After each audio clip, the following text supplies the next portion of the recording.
Okay, so is this you?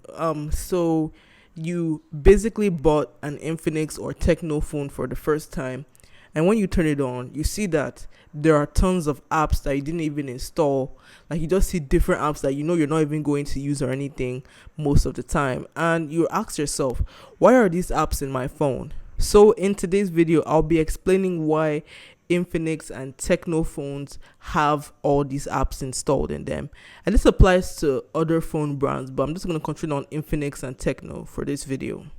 Like me, I have an Infinix phone right here. This is like the Infinix Hot 30i, and there are so many apps that are on this phone, like Palm Pay, Hi Translate, Aha Store. I don't even know all these apps. Like they're just there, and I don't even use them most of the time. They just pop up on my phone for no reason.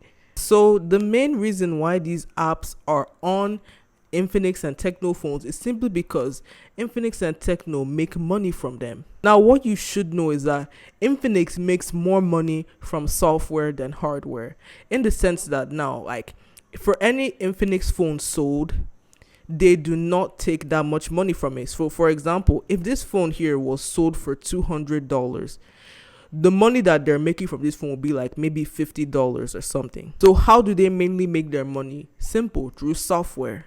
A lot of software or tech brands will reach out to Infinix and tell Infinix, see, can you basically put this app on your phone? We'll pay a certain amount for you to put this app on your phone, so that when people buy it, they can see the app and potentially use it. Just know that whenever you see any of those apps on your phone, know that a tech company has reached out to Infinix or Tecno, so that way that thing can be put on your phone. And what I can tell you is that Infinix and Tecno, they're making the bag whenever they do this thing, because so many people are paying them huge amounts of money just for their apps to be seen by you.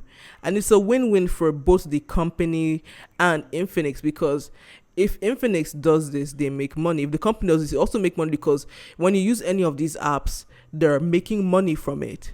So yeah, that's it for today's video. Like, subscribe, and bye.